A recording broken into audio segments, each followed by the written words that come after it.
อิมินาสกาเลนะพุทธังปูเตมะอิมินาสกาเลนะกัมมังปูเตมะอิมินาสกาเลนะสังฆังปูเตมะอะระหังสัมมาสัมพุทโธภะคะวะพุทธังภะคะวันตังอภิวาเทมิสวากขาโตภะคะวะตาธัมโมธัมมังนัสสามิสุปฏิปันโนภะคะวะโตสาวกสังโฆสังฆังนะมามิสาธุยังพันเตวิโตวิโตรัตนาตายะติสะเรนะตมะปัญจศีลานิยาจามะทุติยมปิเมยังพันเตวิโตวิโตรัตนาตายะติสะเรนะตมะปัญจศีลานิยาจามะตติยมปิเมยังพันเตวิโตวิโตรัตนาตายะติสะเรนะตมะปัญจศีลานิยาจามะนะโมตัสสะภะคะวะโตอะระหะโตสัมมาสัมพุทธัสสะนะโมตัสสะภะคะวะโตอะระหะโตสัมมาสัมพุทธัสสะนะโมตัสสะภะคะวะโตอะระหะโตสัมมาสัมพุทธัสสะนะโมตัสสะภะคะวะโตอะระหะโตสัมมาสัมพุทธัสสะนะโมตัสสะภะคะวะโตอะระหะโตสัมมาสัมพุทธัสสะนะโมตัสสะภะคะวะโตอะระหะโตสัมมาสัมพุทธัสสะพุทธังสรณังคัจฉามิพุทธังสรณังคัจฉามิธัมมังสรณังคัจฉามิธัมมังสรณังคัจฉามิสังฆังสรณังคัจฉามิสังฆังสรณังคัจฉามิทุติยมปิพุทธังสรณังคัจฉามิทุติยมปิพุทธังสรณังคัจฉามิทุติยมปิธัมมังสรณังคัจฉามิทุติยมปิธัมมังสรณังคัจฉามิทุติยมปิสังฆังสรณังคัจฉามิทุติยมปิสังฆังสรณังคัจฉามิตัตติยมปิพุทธังสรณังคัจฉามิตัตติยมปิพุทธังสรณังคัจฉามิตัตติยมปิธัมมังสรณังคัจฉามิตัตติยมปิธัมมังสรณังคัจฉามิตัตติยมปิสังฆังสรณังคัจฉามิตัตติยมปิสังฆังสรณังคัจฉามิปานาติปาตาเวรมณีสิกขาปะทังสมาธิยามิปานาติปาตาเวรมณีสิกขาปะทังสมาธิยามิอะทินนาทานาเวรมณีสิกขาปะทังสมาธิยามิอะทินนาทานาเวรมณีสิกขาปะทังสมาธิยามิกาเมตุสิกขาจาราเวรมณี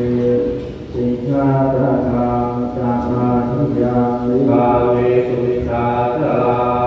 เวรมณีสิกขาปะทังสมาธิยามิมุสาวาทาเวรมณีสิกขาปะทังสมาธิยามิมุสาวาทาเวรมณีสิกขาปะทังสมาธิยามิสุราเมรยะมัคคะมาทัคคะมาเวรมณีสิกขาปะทังสมาธิยามิสุราเมรยะมัคคะมาทัคคะนาเวรมณีสิกขาปะทังสมาธิยามิอิมานิปัญจสิกขาปะทังเตเรตุทานิยังติสาธุเตเรนะโภคาสัมปทาสาธุเตเรนิพุติยังติสัตตมานิรังวิโตสะยิสาธุนะโมตัสสะภะคะวะโต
ภะคะวะโต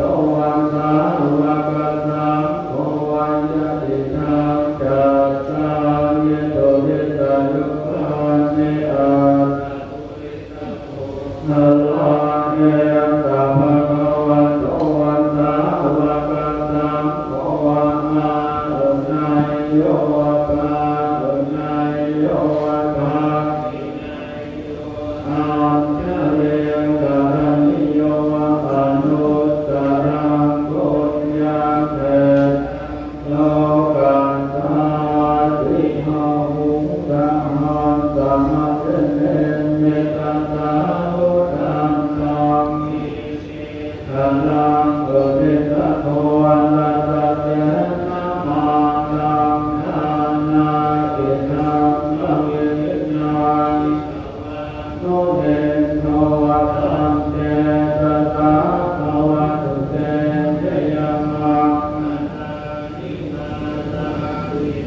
กัมมะเทโยอังคิตัสสะภะระเกโกรังสนาสวัสนาชยาคัมคันเทยตุธังสเวทินานิตวานุนิโตตัสสะภะวะตุเตเตยมังคะตังอันเตเต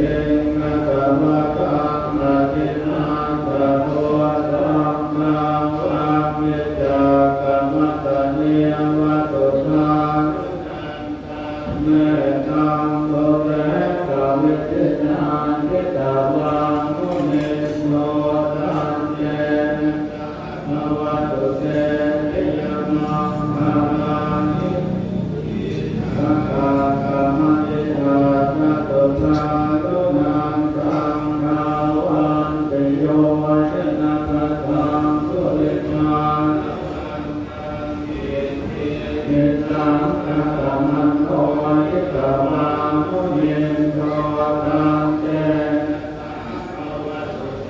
เตยมังคะตังนิสัตตวานะกาตังมุขลังวิวัตตาคิริยาติญาญะโตยัญกายมาเทตังเทนะโลมาเวทินานิจวาตังเทตตาภวะตุเตเตยมังคะตังเยธายมะติกาจันตวาทะเกตุมาตาเตโยเตตัมมะนังอัญญาปะเทตตะลิโตนิกวานุนิโตตันเจตตาภวะตุเตเตยมังนันโตปะนาจารุกะสังวิพุทธังนะเตเตโกเตนะเตกะตุกะเตตวะเอตวะปะเตสเวทินานิตวามุนิโตตังเตตตาภวะตุเตธัมมังปะอะเนเตโตทะเกนะโตตังนะอะคังกัมมังเยโตเตโยเตเนเตตัสสะญาณาคาเตนะเวทินานิตวานุนิโตตังเตภวะตุเตชิยมังคาลังตาปิพุทธะเทยมังคาลังกัมมังตาโยวันมะตังเกยเรตวานะเนกะวิปิตานิจุปาทวานิโมตาดิกัมปัญญาโยตัมมังโยมะหาคันตุลิโกนาโตอินาญะกาสัพเพสัมมาปัสโตธัมโมติโมตัมมังเมเตนะกะตวะตุเตเทยมังคะลังเทยันโตโอ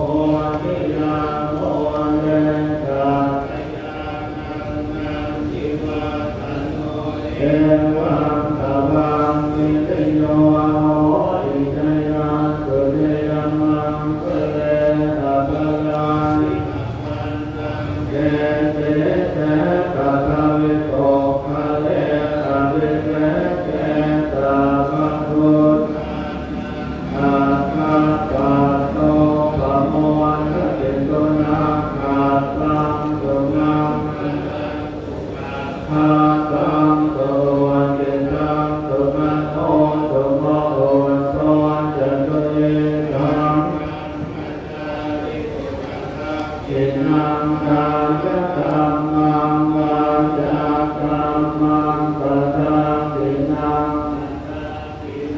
มโนกรรมังปะเนียเกเน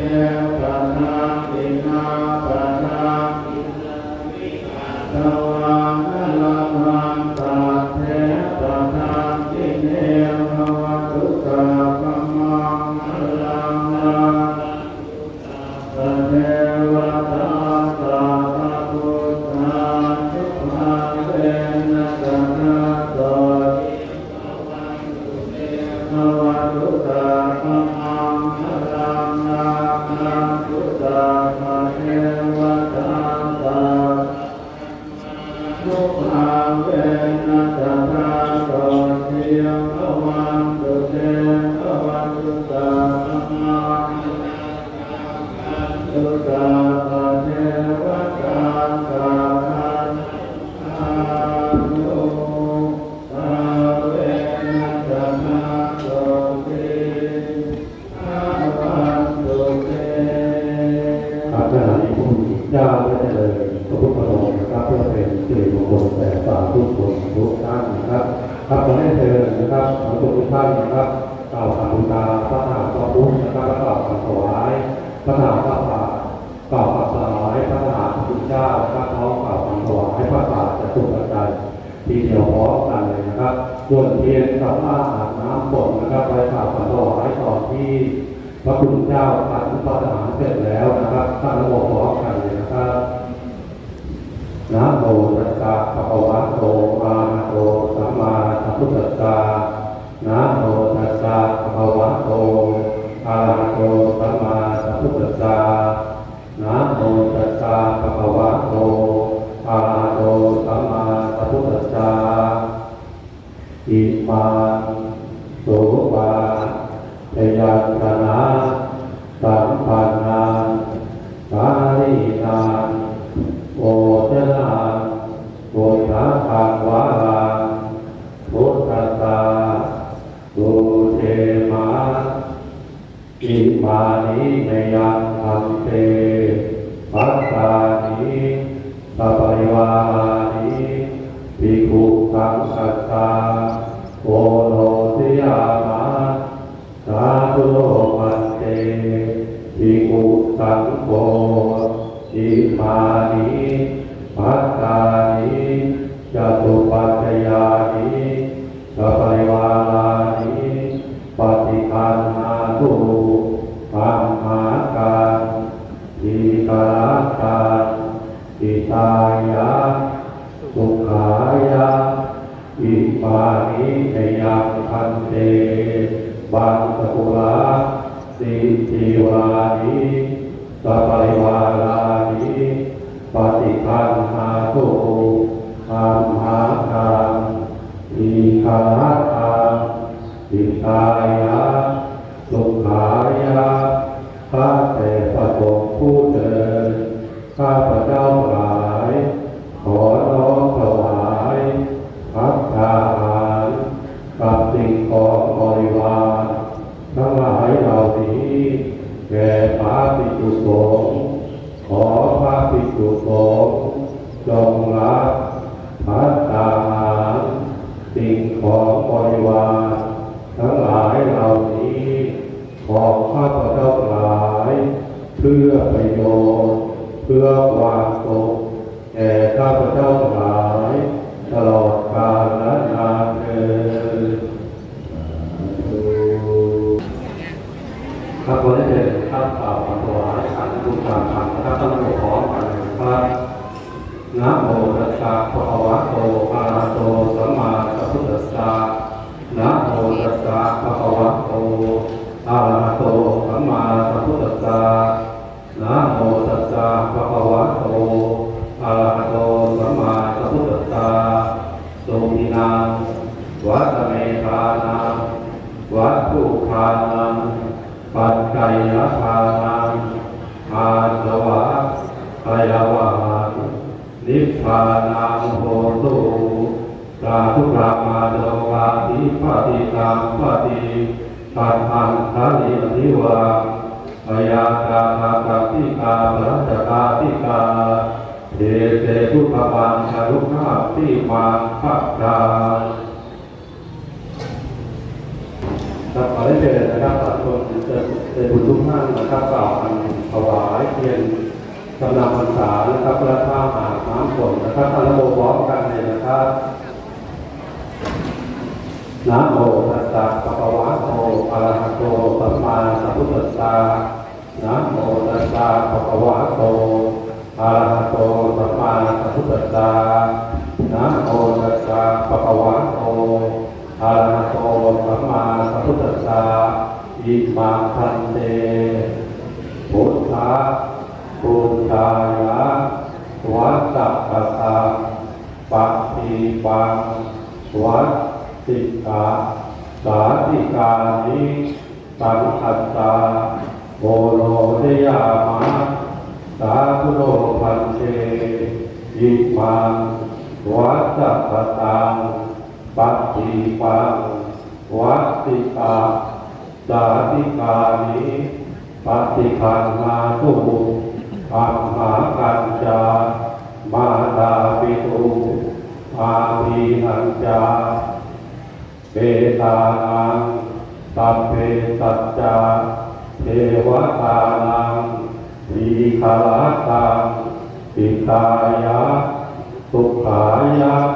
ข้าแต่พระสงฆ์ผู้เจริญข้าพระเจ้าทั้งหลายขอน้อมถวายซึ่งเทียนจำลำพรรษาเล่มนี้พร้อมกับผ้าอาสาผล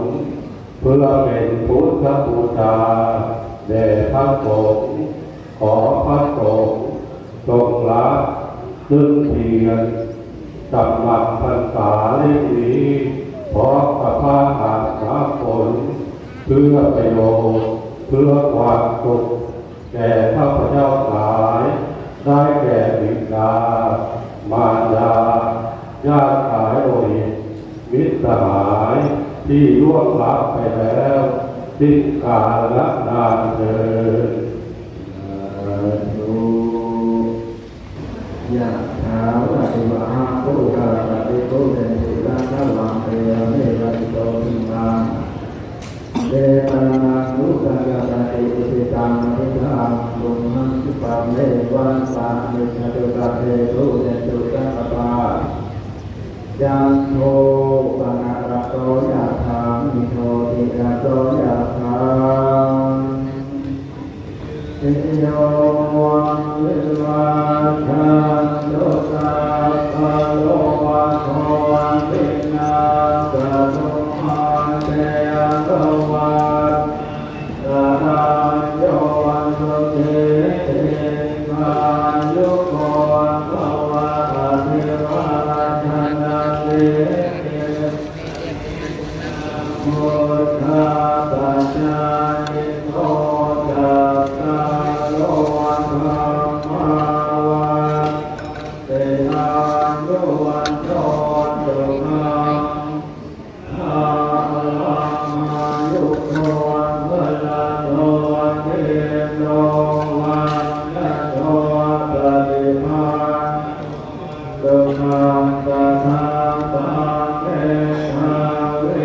ตุขังโตปฏิคังกติมายุ